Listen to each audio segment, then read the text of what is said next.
unity yang produced by kita punya consciousness. Apa yang kita conscious tu, itulah ego kita. So maksudnya bila kita buat painting yang kita menghasilkan benda tu, so itulah ego kita. Tapi dalaman kita nak lagi kenal kita. Itu saya pun ada konflik tu, bro. Masa konflik semua orang berada, mana boleh tak ada. Kalau tak ada tu bohong. Sampai dah tua, sampai mati. Itulah struggle, itulah jihadnya. Itu jihad dalaman. Kan? Tapi saya nak balik pada perkataan ego tadi kot. Boleh? Boleh saya pergi ke situ? Boleh, bro. Okay, ini saya punya deskripsi. Mungkin betul, tak setuju pun tak apa. Ego adalah false sense of self. Satu kesedaran diri yang palsu. Bukan diri yang sebenar, tapi satu kesedaran terhadap konsep diri yang sebenarnya palsu. Konsep diri yang palsu ada, dianugerahkan. Masing-masing ada peranan. Bertukar-tukar. Dengan ibu bapa kita lain peranan. Dengan guru lain peranan. Dengan adik-adik lain. Dengan anak-anak lain. Semua ada peranan dia. Tapi kita tak perlulah. Macam kita pakai baju. Hari ni baju lain. Besok je lain. Tapi baju tu bukan kita. Baju itu boleh jadi personifikasi kepada satu peranan. Betul? Tapi kalau dia tahu itu peranan dia. Dia boleh switch off. Dia boleh switch on. Yang itu okey, iaitu above ego. Okey. Dia sedar peranan dia. Itu yang kena buat lagu tu, yang sedar. Betul tak? Kita ni sedar dengan apa yang kita fikir, sedar dengan apa yang kita rasa. Memang susah lah nak buat. Okey, kerja benda yang anti sedar ni, kerja dia adalah membuatkan kita tak sedar, tak bangun, tak maju. Itu dia punya MOU. Dan dia akan pastikan kita tak sedar dan kita tak sedarkan orang lain. Kita tak bangun dan kita tak bangunkan orang lain. Kita akan tenggelamkan orang lain dalam identifikasi yang palsu. Jadi, macam mana sebenarnya nak above ego ni? Ego tak akan hilang. Perlu ada. Ini ego Ini ego. Dia suruh kita pergi sini. Dia suruh aku pergi sini. Tengok aku diam. Dia tak akan berhenti. Dia akan timbul. Inilah, itulah. Orang akan kata begini lah. Orang akan kutuk engkau. Orang akan kecam engkau. Orang akan pujuk engkau lah. Kan? Tapi engkau atas pada dia. Dia datanglah, dia takkan berhenti. Itu kerja dia. Tapi dia tidak mengganggu. Kerana kamu atas kepada ego. So, untuk buat yang itu, kena diam.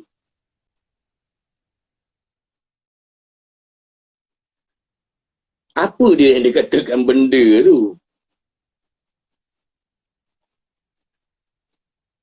Benda. Bagi nama benda-benda ni semua kan. Okey. Apa dia yang dikatakan benda?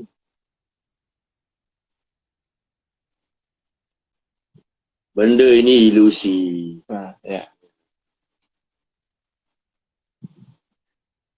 Everybody has assumed that local realism is true, and it's false. Stop it. That just came out. Yeah, they got the Nobel Prize for it. What is it saying about, like, the table, let's say, that it's not really local? That what is its fundamental reality then? It means that it doesn't have a position when it's not observed. It doesn't have a color when it's not observed. Right. Okay. If you don't have a position when you're not observed, then you're not there. Penat lah nak cerita.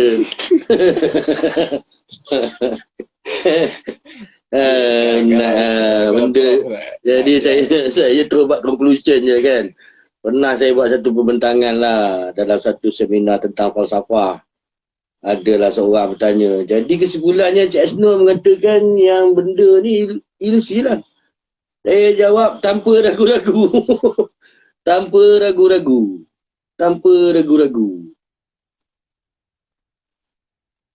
Segala yang bersifat benda itu ilusi.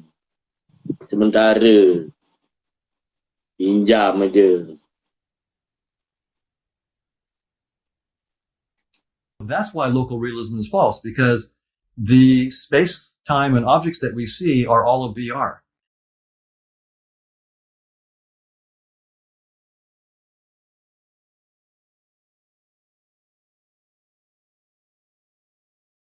Tapi nak cerita panjang apa nak.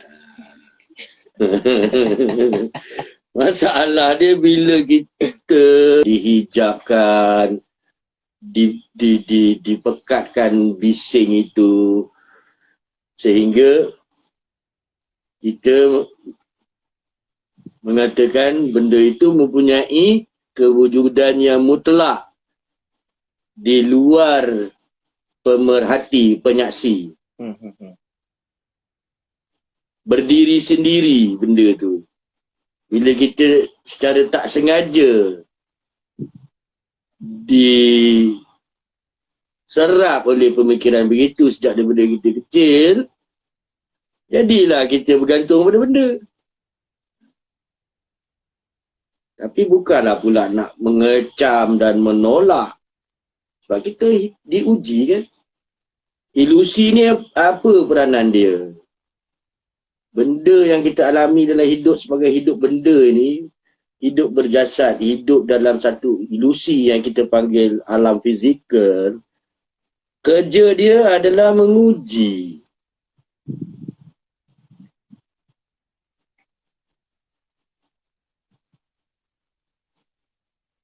Kita patut berada dalam keadaan yang bangun tadi, maju kan. Kita kalau apa pun ilusi itu kita alamilah, kita nikmatilah, tak ada pula suruh buang. Tapi kita tahu ia sementara, datang pergi, pinjam. Dan dia ilusi. Kalau kita bergantung, kita meletakkan ianya punya kewujudan yang mutlak sehingga kita mengidentifikasikan kewujudan kita atas dasar benda. Dia kata ini benda, baju. Kau kata ini baju aku. Dalam baju dengan aku tu bersatu. Jadi baju tu kamu, kamu tu baju. Masalah. Ini handphone. Kan? Ini handphone. Handphone itu kamu mengidentifikasikan handphone tu dengan kamu. Handphone aku. Aku dengan handphone jadi satu. Masalah. Itu yang kau kata pergantungan tu kot kan? Ya. And so that's It why changes everything. it changes everything. And this is where it gets personally kind of freaky, because that means your own body is just an avatar.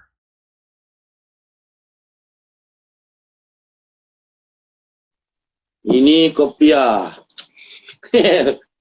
Lepas tu kau identifikasikan kopiah ni dengan kau. Aku kopiah, kopiah aku. Aku ambil kopiah ni daripada kau, kau mengamuk. Sebab kau dah kata kopiah itu kau. Identifikasi pergantungan total dengan benda.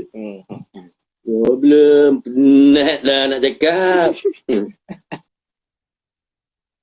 Kita tahu dia ilusi, dia ujian, dia satu jalan, dia nak bawa ke mana? Ke mana? Kalau nak pergi ke jernih tu, kita kena naik kenderaan apa? Nak atas pada ego, soalan dia nak naik kenderaan apa? The one, intelligence, projects itself into multiple avatars so that it has a chance to learn to love. Kenderaan dia adalah kasih dan belas. Seraplah diri dalam kasih tanpa sebab, tanpa alasan, tanpa perlu ada udang sebalik mi. Kerana kita datang dari Yang Maha Kasih dan Yang Maha Belas, dan kita pulang kepada Yang Maha Kasih dan Yang Maha Belas. Masuklah ke dalam frekuensi itu. Apa frekuensi itu, Cik Stone? Macam mana nak tahu? Kamu tahu. Kenapa kamu tahu? Kerana itu asal kamu semua. Tak boleh kamu tak tahu. Saya tak boleh describe. Saya tak boleh buat PhD pun. Saya terang pun, yang saya terang tu bukan kasih dan belas. Saya hanya boleh buka. Saya boleh tunjuk untuk kamu sendiri buka. Siapa yang buka? Kamu yang buka. Kerana dalam diri kamu itu asalnya dari kasih dan belas. Tak boleh kamu tak tahu. Tak kira lah kamu siapa, anak siapa, dalam bangsa siapa, dari mana kamu datang, apa kau punya environment. Semua kita dari situ. Bila kita berada di dalam frekuensi itu, kita selalu pergi ke situ, kita selalu pergi, kena selalu pergi. Apa saja berlaku di sekeliling kita, distraction, kita tak dikuasai oleh distraction itu. Sebab di keliling kita penuh dengan ego-based distraction. Ego-based noises. Kebisingan yang berasaskan ego. Total identification to false sense of self. Termasuk collective self. Memang boleh ada identity. Perlu ada collective identity juga. Tapi kebergantungan secara total mengalahkan Tuhan. Nak bebaskan diri. Yang dikatakan bangun, membangun, maju dan memajukan diri. Bebas dalam arti kata kebebasan yang sebenar. Adalah bebas dari dipenjarakan oleh nafsu kita sendiri yang berpura-pura di belakang nama ego. Identifikasi yang palsu. Oh, itu source of depression, anxiety, all the mental health issues that people are having is because of that. Bahaya kalau kita bergantung secara total. Kita pakai, bukan saya suruh tak pakai. Pakailah, bakat pakai, ilmu pakai. Pengetahuan pakai. Bukan hamba kepada emblem, kepada logo. Bila pula kita jadi hamba kepada benda-benda tu? Bila pula kita jadi hamba kepada benda-benda tu? Tapi tak pula, saya tak pula suruh reject. Pakailah, tapi pakai untuk bawa sejahtera, untuk membangunkan manusia, untuk memajukan manusia ke arah keinsanan. Senang cerita macam banyak. Pakai baju lah Prof kan? Macam pakai baju kan? Ya. Baju kena basuh lah hari-hari. Tak basuh busuk lah. Pakai baju yang sama tak basuh-basuh, busuk lah. Basuh lah kan. So, gunakan kasih dan belas tanpa syarat. Okey, maknanya kasih dan belas itu asal kita. Tapi nak describe, whatever description tu bukan kasih dan belas. Macam mana nak tahu? You tahu. You tahu. Hakikat diri kita dekat situ pintu dia.